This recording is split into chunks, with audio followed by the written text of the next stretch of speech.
RJ Rohini tax நேயர்களுக்கு வணக்கம். எங்க வந்திருக்கோம் அப்படின்னு பாத்தீங்கன்னா, சென்னை நாவலூர்ல இருக்கக்கூடிய வில்லேஜ் விருந்து ஹோட்டலுக்கு வந்திருக்கோம்.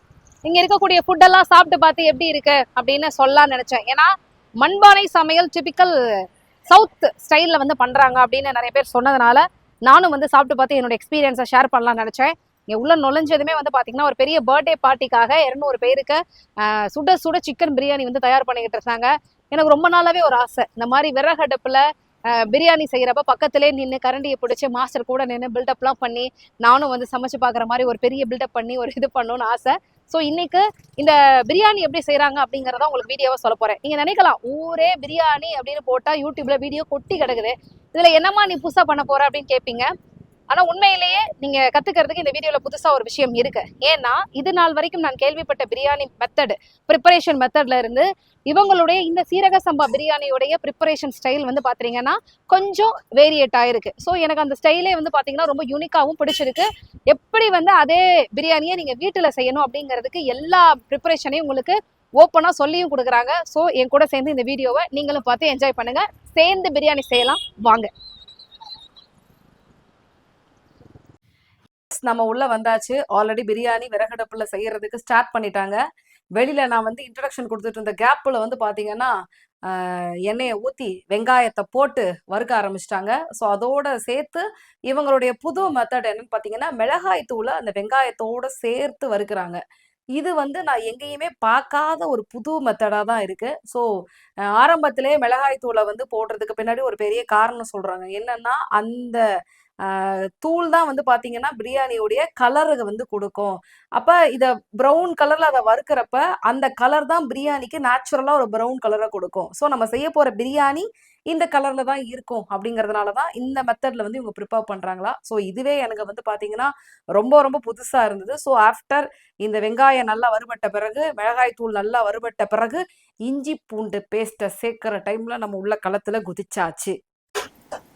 அடுத்ததா என்ன போட போறீங்க? இஞ்சி பூண்டு விழுது அரைத்து வைத்திருக்கிறோம். எத்தனை அந்த 10 கிலோக்கு எவ்வளவு போடுறீங்க? 150 கிராம். 150 கிராம். 1 கிலோவுக்கு இல்ல இல்ல எல்லாமே 150. எல்லாமே 150. 150 எதை கேட்டாலும் 150 தான் சொல்றாங்க. எப்படின்னு நான் உண்மையிலேயே எனக்கு டவுட் தான் இருக்குதுங்க. எப்படிங்க இந்த 10 கிலோக்கு 150 பத்தும் தெரியல. இல்ல திருப்பி தப்பா சொல்றேன். ஐயோ ஆமா, 1 கிலோவுக்கு 150.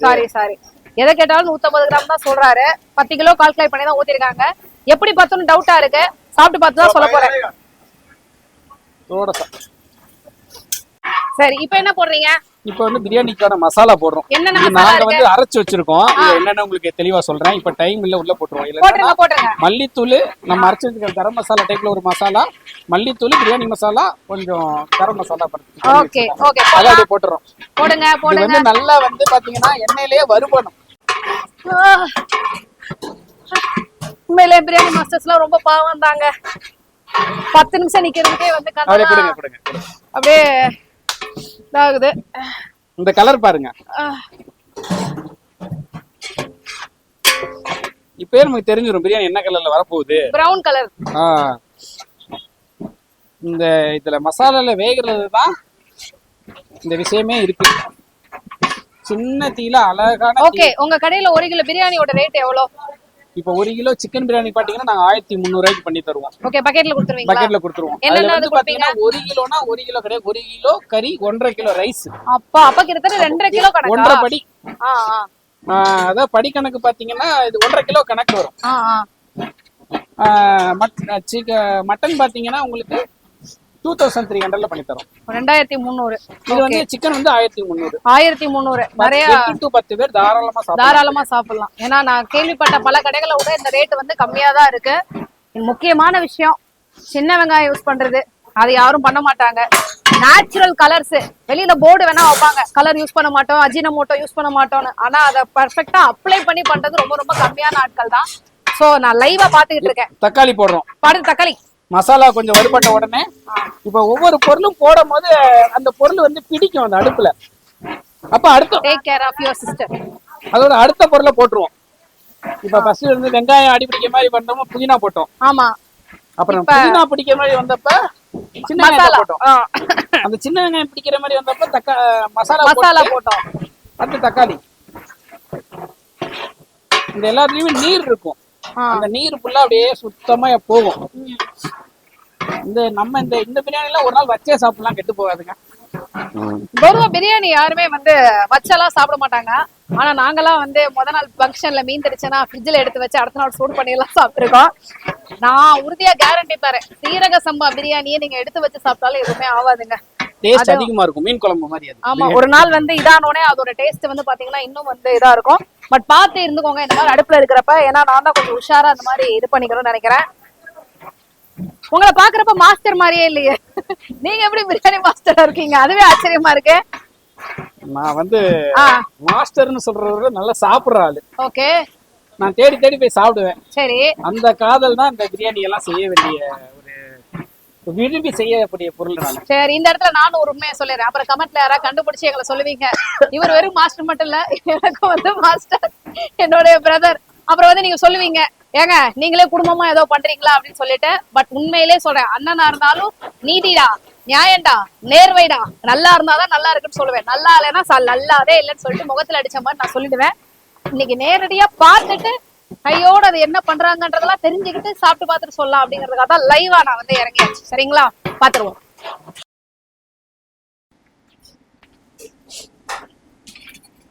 சோ இப்ப வந்து தயிர் எவ்வளவு ஊத்துறீங்க? 1 லிட்டர். ஓகே, அதாவது 1 கிலோக்கு 100 ml. அப்ப 10 கிலோக்கு 1000. கரெக்டா? அப்ப கரெக்டா கணக்கு வச்சிட்டேன். 1 லிட்டர் வந்து ஊத்திருக்காங்க 10 கிலோக்கு. 1 கிலோ செஞ்சீங்கன்னா 100 ml ஊத்துங்க போதும். எதுக்கு தயிர் ஊத்துறோம் பிரியாணிக்கு? காரணம் சொல்லுங்க பாப்போம். ஒரு உண்மையை சொல்லட்டுங்களா? சொல்லுங்க. எல்லாரும் ஊத்துறாங்க. எல்லாரும் ஊத்துறாங்க, எங்க அம்மா ஊத்துறாங்க, அதனாலதான் நாங்க ஊத்துறோம். இந்த பிரியாணிய வந்து கண்டுபிடிச்ச எங்க கிரேட் மதர் அவங்க வந்து ஊத்துவாங்க, அதனால நாங்களும் ஊத்துவோம். ஆனா உண்மையிலே எதுக்கு ஊத்துவாங்க பிரியாணி அப்படிங்கறது உங்களுக்கு தெரிஞ்சதுன்னா கீழே கமெண்ட்ல சொல்லுங்க. இதனாலதான் ஊத்துறோம் அப்படின்னு கீழே சொல்லுங்க. ஸோ இப்ப மல்லி போட்டு இது பண்ணதுக்கு பிறகு வதக்கின பிறகு என்ன போட போறீங்க? சிக்கன். 10 கிலோ பிரியாணிக்கு எத்தனை சிக்கன் போடுறீங்க? கழுவி சுத்தமா போடுறோம். எத்தனை கிலோ சிக்கன் போடுறீங்க? இப்ப இது வந்து ஒரு எல்லாத்துக்குமே லெக் பீஸ் கிடைக்கணும்ன்றதுனால ஒரு 10 கிலோக்குள்ள லெக்கும் பீஸும் சேர்த்து மாதிரி போடுவோம் நாங்க. எல்லாத்துக்குமே சாப்பிடுற எல்லாத்துக்குமே ஒரு லெக்கும் ஒரு பீஸும் வரட்டும் அப்படின்றதுக்காக இப்படி பண்ணிடுறோம். ஆமா, கண்ணுக்கு தெரிஞ்ச தூரம் வரைக்கும் லெக் தான் இருக்கு. முக்கியமான ஒரு டவுட், சீரக சம்பா அரிசியை பொறுத்த வரைக்கும் சவுத்துல ரொம்ப ஃபேமஸ். சவுத்துல பிரியாணினாலே சீரக சம்பா தான். சென்னைக்காரங்களுக்கு பாஸ்மதி தான். ஆனா அதையும் மீறி இன்னைக்கு சென்னை முழுக்க சீரக சம்பா பிரியாணி வந்து ரொம்ப டாப்ல இருக்குது. மக்கள் தெரிஞ்சுக்கிட்டாங்க இருக்கு. பிரியாணிக்கு ரியல் டேஸ்ட் கொடுக்குற அரிசி எது? சீரக சம்பா தான். சீரக சம்பா தான். ஓகே, இந்த ஜீரக சம்பா அரிசியை பொறுத்த வரைக்கும் வீட்ல செய்யறப்ப பெரிய டவுட் என்ன தெரியுமா? எவ்வளவு தண்ணி ஊத்தணும்ங்கிறது. எல்லாமே ஈஸி, எங்களை ஃபாலோ பண்ணீங்கன்னா எல்லாமே ஈஸி. எவ்வளவு தண்ணி ஊத்தணும்? 1 கிலோ அரிசிக்கு எவ்வளவு தண்ணி ஊத்தணும் நீங்க? நமக்கு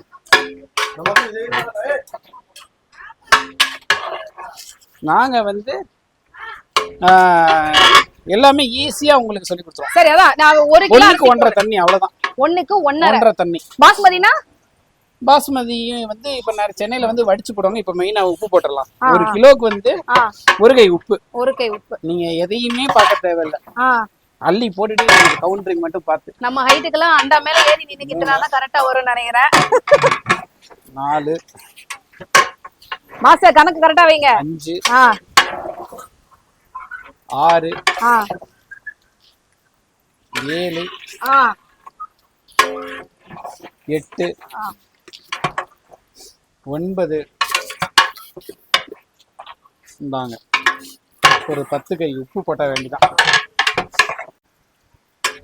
சோ சீரக சம்பா அரிசினா 1க்கு 1.5 அளவு. சரிங்களா? அதனால ஞாபகம் வச்சுக்கோங்க.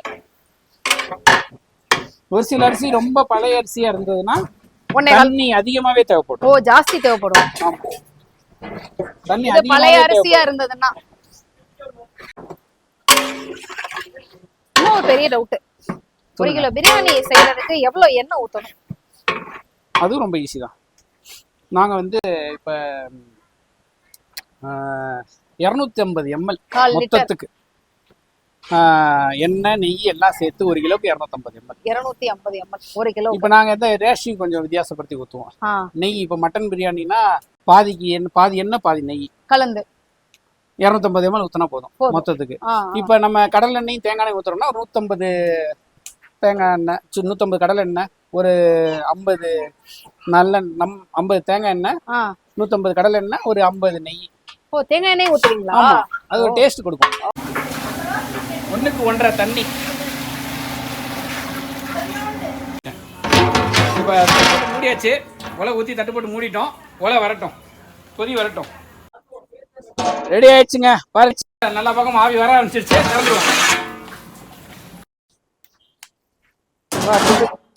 கதை கதை கதைன்னு கொதிக்குதுங்களா? வாங்க அரிசி போட்டுடலாம்.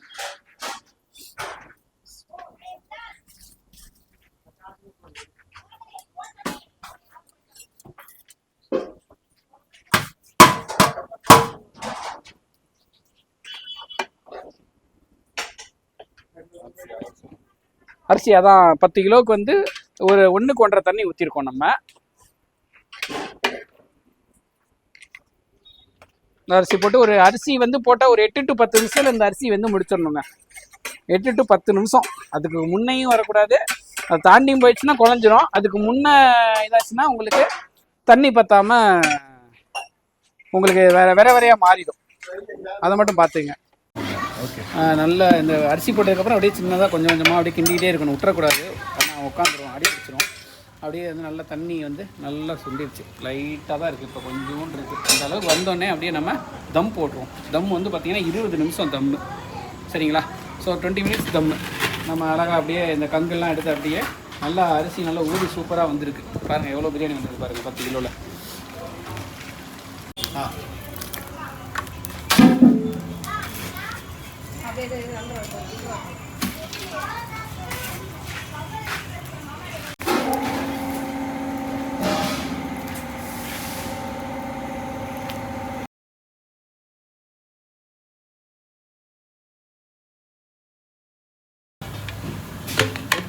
அப்படிதான் இந்த பிரியாணி பார்த்தீங்கன்னா இப்போ வந்து இப்படி இருக்கா, இதை வந்து உருட்டினா ஒன்றாகணும், பிரிச்சா தனித்தனியாயிடணும். அதான் பிரியாணி பக்குவம். உருட்டினா ஒன்றாகணும், பிரிச்சா தனித்தனி ஆயிடணும். பாருங்க தனித்தனி ஆயிடுச்சா, அவ்வளோதான். சாப்பிட்டு பாருங்க.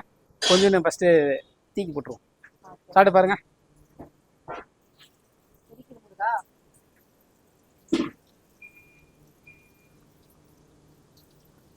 உண்மையே மட்டும்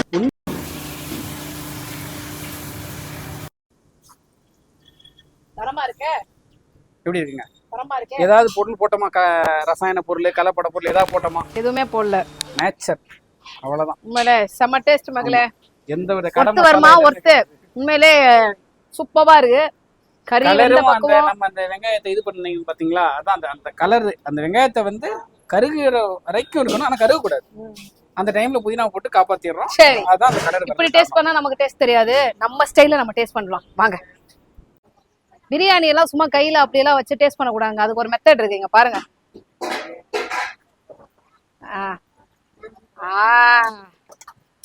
அப்படி அப்படி கொட்டினாங்களா? இன்னும் ரைத்தாவும் சால்னாவுமா? கொண்டு வாங்க கொண்டு வாங்க. ஃபர்ஸ்ட் அப்படி இந்த நெக் பீஸை எடுக்கணுமா? கேமரா முன்னாடி இப்படி காட்டி வெறுப்பேத்தணுமா? சரியா? வச்சோன்னே 5 மாதிரி வர்றான்.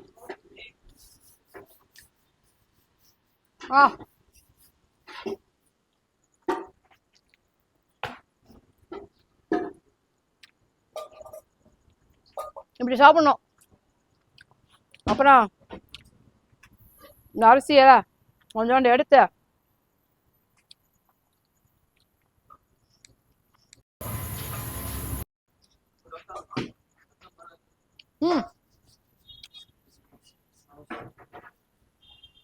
வேற லெவல்ல இருக்கு பிரியாணி. பிரியாணி செஞ்ச தட்டம் கூட இல்லாம எல்லாமே வந்து பாத்தீங்கன்னா ஃபினிஷ் பண்ணியாச்சு. நாமளும் வந்து விறகட்டப்ப பிரியாணி இன்னைக்கு வில்லேஜ் விருந்துல எப்படி செய்யறாங்க அப்படிங்கிற ப்ரிப்பரேஷன் மெத்தோட பார்த்து அதன் பிறகு உட்காந்து சாப்பிட்டு வயிறுலாம் மனசெல்லாம் திருப்தியா வந்து இந்த வீடியோ ஃபினிஷ் பண்ண போறோம். மீண்டும் உங்களை ஆர்ஜே ரோகிணி டாக்ஸ்ல இன்னொரு எபிசோட்ல மீட் பண்றேன். மறக்காம சேனலை லைக் பண்ணுங்க, ஷேர் பண்ணுங்க, சப்ஸ்கிரைப் பண்ணுங்க, சப்போர்ட் பண்ணுங்க. பாய்.